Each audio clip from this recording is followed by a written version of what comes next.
अंधे आदमी और हाथी की कहानी। एक बार एक गांव में कुछ अंधे आदमी थे। गांव के लोग उन्हें एक हाथी के पास ले गए और उन्हें हाथी को छूने के लिए कहा। हर एक अंधा आदमी हाथी के एक अलग हिस्से को छूता है और अपनी समझ के अनुसार बताने लगता है कि हाथी कैसा है। पहला अंधा आदमी हाथी के पैर को छूता है और कहता है, हाथी एक मोटे खंभे जैसा है।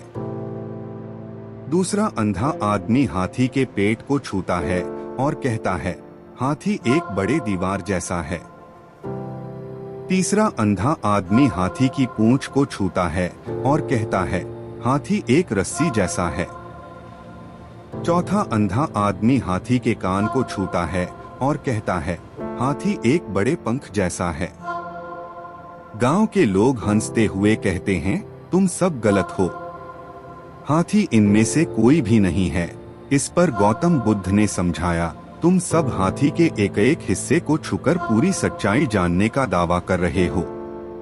इसी तरह लोग अधूरी जानकारी के आधार पर सच्चाई का दावा करते हैं, लेकिन असली सच्चाई जानने के लिए पूरी जानकारी आवश्यक होती है।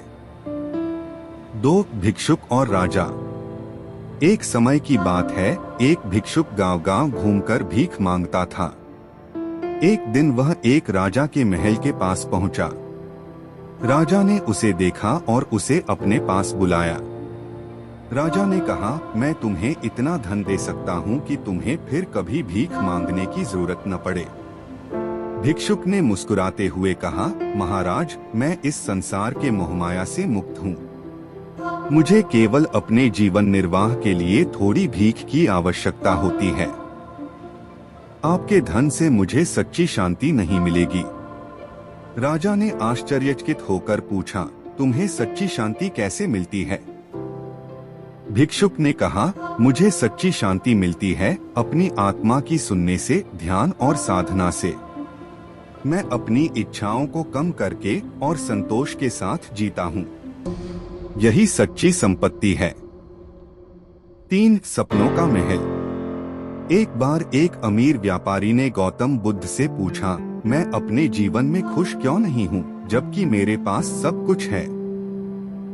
गौतम बुद्ध ने कहा, एक बार एक राजा ने एक सपनों का महल बनाया। वह दिन रात उसी के बारे में सोचता रहता था। एक दिन वह महल पूरा हो गया, लेकिन राजा तब भी खुश नहीं था, क्योंकि उसके मन में नए सपनों ने जन्म ले लिया था। व्यापारी ने पूछा, तो मुझे क्या करना चाहिए?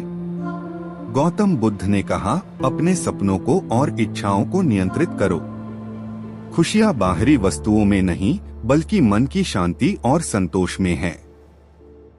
ये कहानियां हमें यह सिखाती हैं कि सच्ची खुशी और शांति बाहरी वस्तुओं या उपलब्धियों में नहीं, बल्कि आत्म साक्षात्कार और संतोष में है। अगर आपको यह कहानी पसंद आई हो तो वीडियो को लाइक और चैनल को सब्सक्राइब कर लेना। चलिए फिर मिलते हैं ऐसे ही और नई कहानियों में।